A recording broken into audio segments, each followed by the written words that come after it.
Welcome to Sports Chaplains Connect, a weekly podcast where you'll hear the journey of someone serving in sports ministry. It's insight, wisdom, discernment, and encouragement for serving the men and women of sport. It's time to connect. Here's your host, Bill Houston.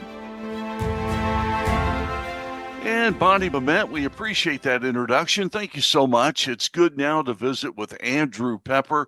Andrew serves with Hockey Ministries International. And boy, Andrew, you know what?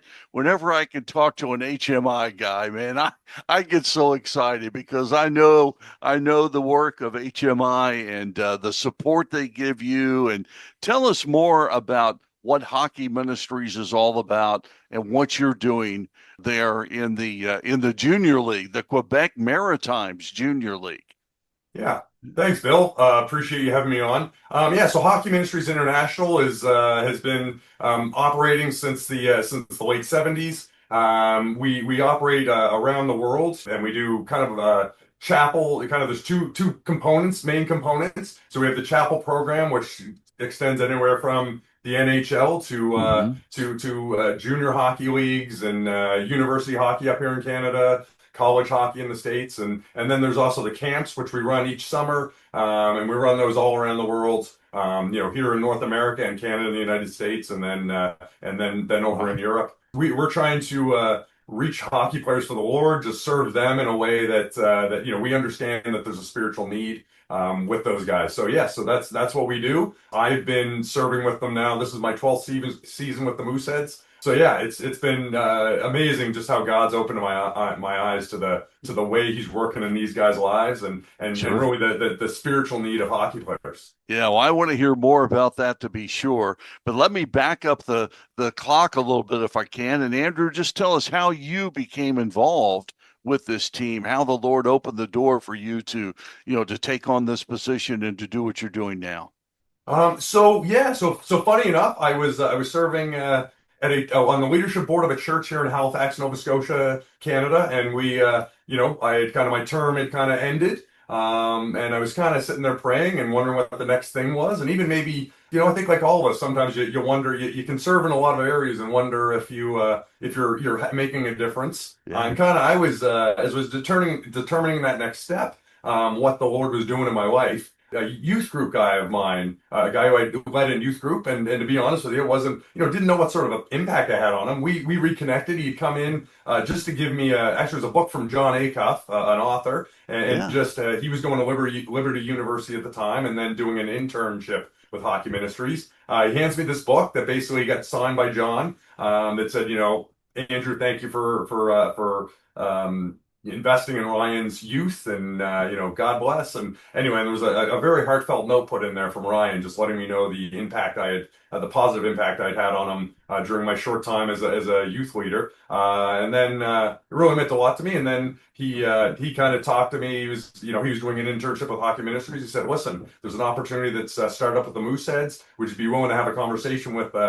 Bruce Smith?" And to be honest with you, I was kind of reluctant at the time. It's one of those things that I kind of, growing up, I ran track and cross country, and hockey players, kind of the same way in the States, football is the big thing. Hockey is the big thing up here. And so, I mean, for me, my interactions with hockey players hadn't always been the best. They tended to pick on me a bit. I was the skinny cross country kid, and they were the jack guys who were the best guys in the school. So anyway, so I was a little reluctant and kind of like, really, hockey players? Like, is there an opportunity there? And met with Bruce Smith, and he opened up my eyes to kind of a bit of what the role would entail. I know I probably went into the meeting a little, if I'm being, confessing, maybe a little prideful. God had done a lot of awesome things at Deepwater Church where I was serving, and maybe at that time I was a little younger and contributed more of that success to me than to the Lord. And Bruce humbled me in a way that was very loving.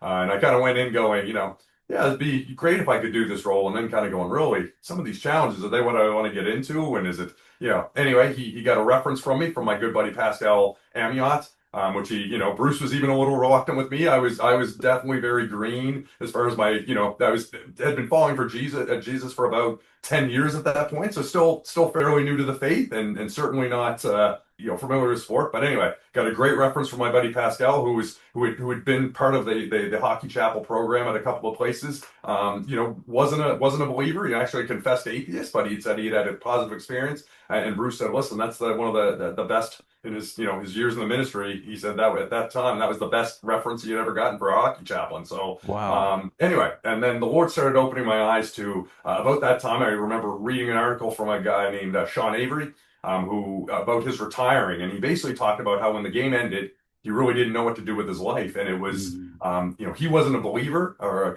a professed believer, but he noticed that all of a sudden he had that first summer of retirement. It was like, well, he just did normally what he does is golf and train a bit and that sort of thing there. And then when his buddies all went back to the NHL camps, he was like, well, what do I do now? And so Yeah.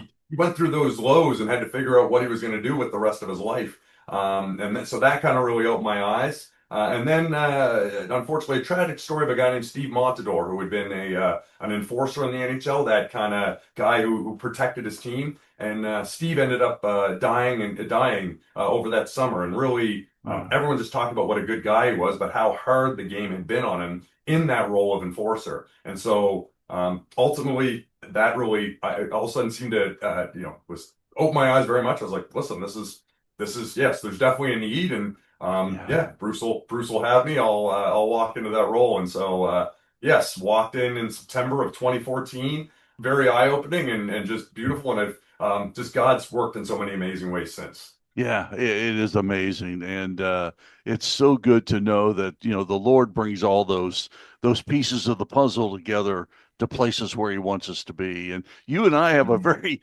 similar path that we walked a little bit as it relates to hockey. I was doing some arena football league chaplaincy here in Grand Rapids when the Mhm. chaplain with our hockey team here, the Griffins, had left town and Don Lismer calls me from HMI and says, Bill, can you fill in? Can you go over there and can you serve with the Griffins for a while until we figure out exactly what the Lord wants to do there? And I said, Don, man, I sure appreciate that call. But you know what? I'm not really into hockey. I don't know much about the game. And he said, Bill, you don't have to know the game. You just have to love the guys. And, I have never forgotten that. And it's so true. It's not about the game, it's about the hearts of the players and the coaches and those we come in contact with. And I know you would agree with that. Hey, tell Absolutely. us about the junior league a little bit, the ages of these players and exactly what makes this ministry unique for what you're doing there that, is unlike, the American Hockey League or the NHL. What's the differences?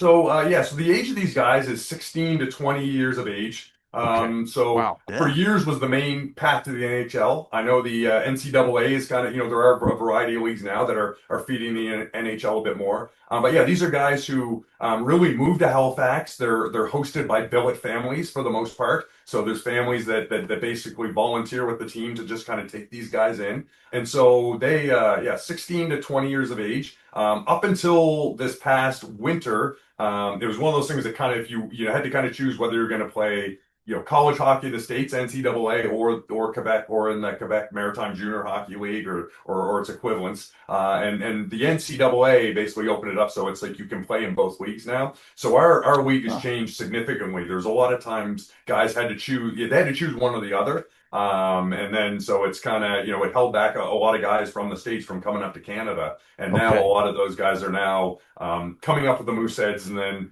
once the season ends or once their career ends in the Quebec League, they'll play for an NCAA team that'll have them. So yeah, Okay.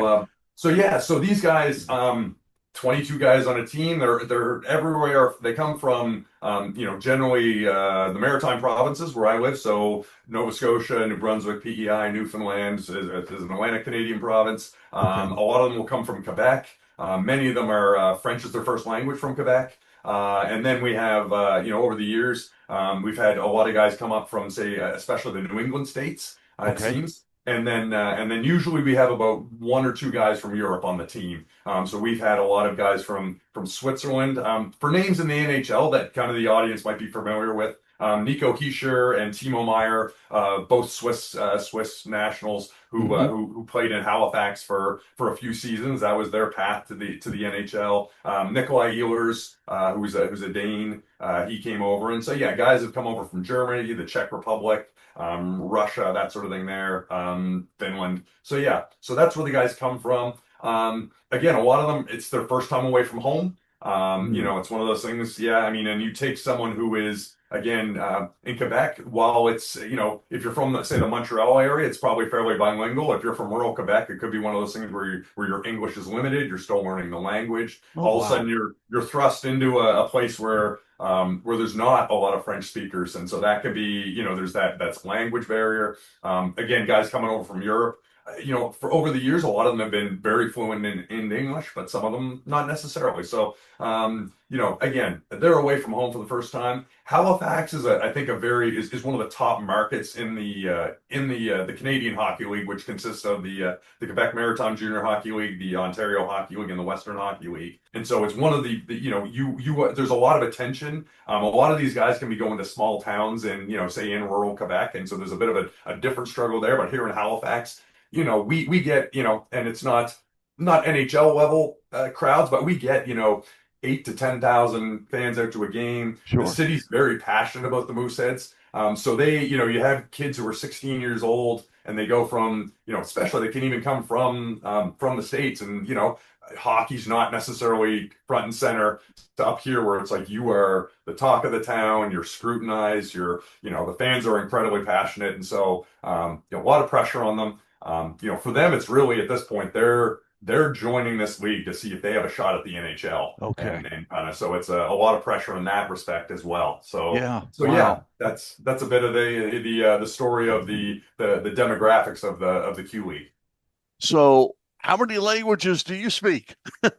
I speak English well. That's my first language, and I can speak French well enough. Kind of the best way to describe it is I can speak French pretty good for an English guy from Halifax. Because it's Halifax is a very English city, and so it's one of those things. But my kids actually, we do have a French school board here in Halifax or Nova Scotia, because there is just due to the history, we're a lot of French settlers here traditionally. And anyway, and so although my wife is, I'll say, ethnically French, that she's, she didn't grow up speaking the language. But my mother-in-law is from Montreal, and French is her first language. So my kids got into the French school board, and so I had to re-catch up on my French that I learned growing up pretty quickly. I took kind of it was a hybrid English and French program here in Nova Scotia, and so so yes, I can. If you were to say, listen, could I commentate for the Montreal Canadiens? No, I could not. If you said, hey, there's a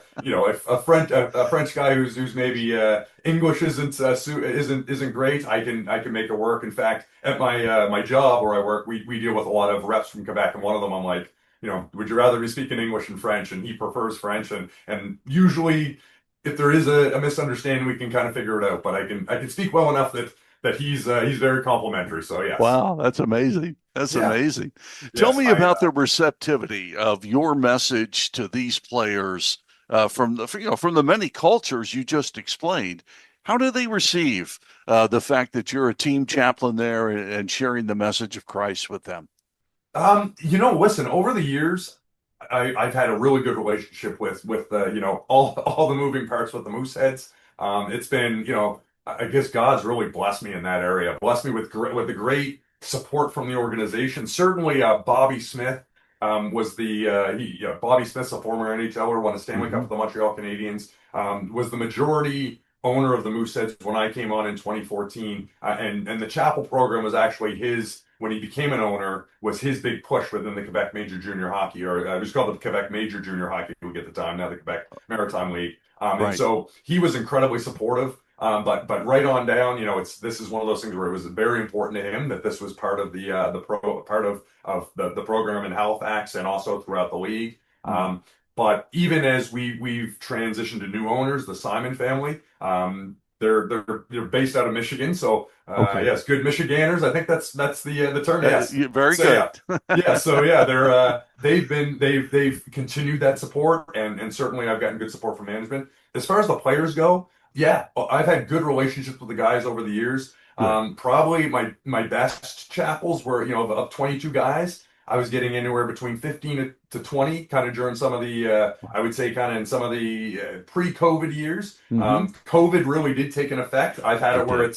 it was a couple where it was just me and one player, but that was actually hugely meaningful. But right now, I'd say our chapel has like anywhere between 10 to 15 guys. So, and Okay. even those guys who, I always presented to them, listen, my role is kind of, there's the chapel program part or the chapel part of it where I once a month give a 20 to 30-minute talk, and kind of relate stories of, I'm open about I'm going to talk about faith. It's completely voluntary for you guys. So it's just one of those things that's a service Right. offered. And so anyway, so there's the guys who are, who want to come, very open. But there's certainly plenty of players who would maybe the chapel part wasn't part of their thing, but certainly they've come to say, listen, you know what, you just being a presence at the rink, being someone to chat to was great. So they're very receptive, and I've just funny, my story of coming to faith was very, grew up going to church kind of about 10 or 11. It seemed like that kind of took a backseat when I started getting into sports.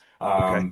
Had some good independent Baptist neighbors who were praying for me and witnessing to me, and said the sinner's prayer when I was 15. And then when I went to university, started to have some questions that didn't seem to be getting answered, Mm. and then was in a pretty dark place. And gradually, just I know there was where a place where I was working at the time, Toys R Us. The Lord was working there, and certainly within that, it was great. But there's certainly I had sometimes we can lead just with the heart and not the head, and there was maybe a bit of that. So maybe some people who had a heart for me didn't understand the pain I had had, or even that part of the struggle I was having with my faith. There was one guy who just really was open to having a conversation, but never pushed it on me. And quite honestly, my life kind of hit a bit of I hesitate to say rock bottom. I was still, still doing all right, but aware that, purpose and meaning and kind of what to do with my life didn't seem to be coming naturally. And I Mm. hit a point where I just cried out to God and said, listen, I know I've been living the wrong way. I've been, partying and, trying to do things the world's way. And obviously, obviously I need you. And anyway, and Wow. literally the next day I had a conversation with this guy. So all that to say, I relate that to these guys that listen, again, chapel, I'm open because I want to be upfront with them about it. Yeah. That I'm going to talk about faith. I do still try to make it, I don't assume that I'm preaching to, a good Bible believing Right. church. And it's Right. one of those Right. things where I assume that there's, guys are somewhere in their faith there. Yes. And then the guys who faith's not their thing. It's like, hey, listen, I'm open about who I am, but I certainly, it's not something that I want you to be comfortable. So you lead the conversation in that, and I will, and I'll respect and love you in the midst of that. So. Wow. Wow. I love it. I love it. Andrew, you piqued my interest there a little bit. You said back when you had one guy showing up to chapel, it was really a very special time. What can you share about that? To be honest with you, it was a point where it was kind of coming out of COVID. I've always found that it's like you build the relationships, and then the guys tend to come out to chapel. And Mm. it was hard for me to do that in the midst of COVID. Obviously, we're in Nova Scotia. We were fairly, we had different parts of the world had different restrictions. We were fairly restricted, so it kind of maybe hindered that a bit. But I remember there was basically had a core group of three guys. Okay. One guy kind of going into the break got traded, who I developed, these three guys had a really awesome relationship. Another guy had gone to the World Junior Championship, so he wasn't there. And so this was going into Christmas, and there was one chapel guy there. And so I reached out to my liaison, the now our head coach with the Mooseheads, but he was an assistant coach at the time, Brad McKenzie, and I just texted him like, listen, I said, how many guys are coming out? I want to just organize food. He said, we got one. And, he gave me the, he's like, one, you're good and faithful. And so, he's like, are you still up for it? I'm like, yeah, sure. I'm like, if one guy's willing, I'm willing. And so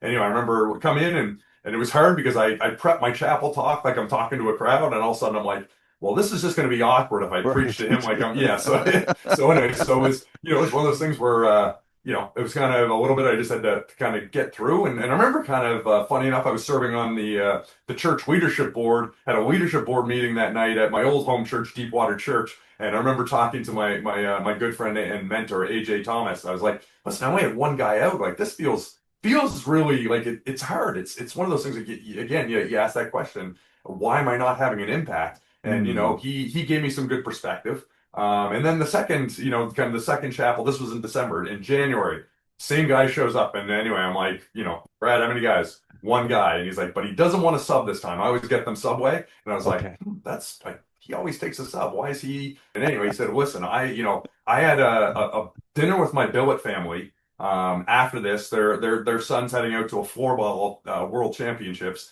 But I really wanted to make this a priority. And even there, I still was like, I'm really glad that this guy showed up, but Sure. still, what's going on, Lord? And anyway, what I've realized over the years is that you only get the amount of people there that God wants you to have. It's funny because I've kind of been, there's my first chapel this season this year. I shared a video with Paul Henderson, and Paul Henderson is I don't know if you're familiar with Paul Henderson. No.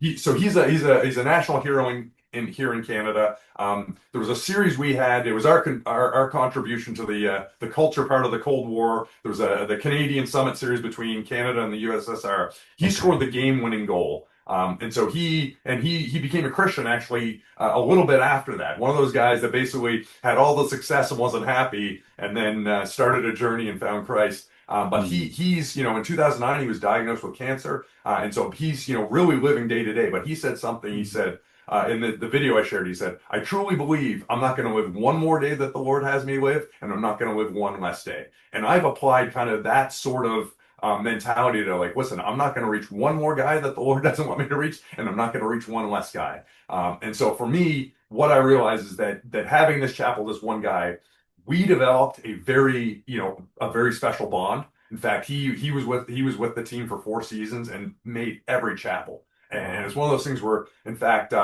he came up to me at the end of his time with the Mooseheads and said, "Listen, you've had an impact on how I view you view my faith." Him and one other player kind of came up to talk to me. And anyway, it's one of those things where I realized it's like, listen, I'm just, again, there's a point where, kind of people say in chaplaincy, they'll say, listen, people might not remember what you said, but they'll remember how you made them feel. And it's funny because if you were to say, listen, what was your best chapel talk? I actually could not tell you. I could maybe, again, 12 seasons, I've probably done, 50 chapel talks. I do it about once a month. It's one of those things where if you were to say the ones that stuck out to me, there was the 2 with that one player that stuck out to me, and then one where I was vulnerable, and one player came up to me at the end and said, "Thank you for being vulnerable." And it was something that I kind of, hesitated to be vulnerable about. It was about me actually losing a job at one point, getting fired from a job and feeling that shame, and kind of wondering if, well, is this the end of, feeling I didn't know where life was going. And when I shared that, I thought the guys might look and not like that. And one player said, like, "I'm glad you said that it's okay to fail," essentially. So, yeah. Wow, Andrew, that is so good, because I can just picture, and I know that we have men and women who will listen to this conversation, and they have 1 or 2 players showing up. Sometimes no one shows up. Yes. And yet you've just encouraged them in a big way. So that's huge. That's huge, and I really appreciate that. Well, man, I appreciate so much what you're doing there with the Halifax Mooseheads, and Lord, I just pray that you will bless that ministry as you continue on. Hey, would you pray for the chaplains across your league and in the NHL? That season's getting ready to kick off before too long. So pray for the chaplains who serve with Hockey Ministries. So yeah, I can certainly pray over them, and yes, it's amazing. It's funny. I've been incredibly blessed in this ministry, and even just the chance to share, with you, Bill, and certainly other ministries. Certainly, I'll give a shout out to a guy like Jason Romano, who is just so loving. Guy. Certainly, it's one of those things. Here he is, a former ESPN guy, and yet he's made time for me, and his family's made time for me. It's funny. That's a good thing. Yeah. So, guys have certainly blessed me with just a humble service, and so yes. Amen. So I'd be happy to pray for for all those guys, and yeah, certainly for our NHL chaplains. They're really great guys and have been an encouragement to me. And so anyway, I'll finish this off in Close prayer. us out. Thank you. Yeah. Heavenly Father, I just thank you for this opportunity to share with Bill and to have this conversation. I just pray that our conversation here today would be an encouragement to those who are who it can feel that the world can say that we're not being successful, and yet, Lord, you see our prayers and our struggle. And you're with us, Lord. And just I pray that all the chaplains would know that what we do is it's our job to be faithful and obedient. We water the seeds, but you're ultimately the one who harvests. And so, Lord, I just pray that you would just be an encouragement to all the chaplains, throughout sport. I pray that you would just, Lord, I just pray that you would bring, as we see revival happening in the world, pray that you would bring that in the sports world, Lord. Yeah. There's too many people to mention here, but I just thank you for all the people who have invested in me, whether that is directly, so that's my brotherhood in the Quebec Major Junior Hockey League, or just others in sports ministry, Lord. And I pray that we would continue to serve humbly and lovingly, and that we would just love athletes. And as Bill had said, we don't need to be fans, but we need to, we don't necessarily need to be fans, but we need to love them. And that would be the thing, is that we don't need to be experts in the field of the sport you've placed us in, but we know how to love them. So anyway, I pray that you would just bless us in that. Bless us as we go out here today. I pray that you would bless the NFL chaplains, the NHL chaplains, the NBA chaplains as they come in, and the MLB chaplains as they're coming into the playoffs and the end of the season. Just pray this in the name of Jesus. Amen. Thanks for listening to Sports Chaplains Connect. Be sure and invite a colleague to listen in, and by all means, let's connect. Give us your thoughts on the podcast. Drop us an email at sportschaplainsconnect@gmail.com. That's sportschaplainsconnect@gmail.com. We'll see you next week when Sports Chaplains Connect.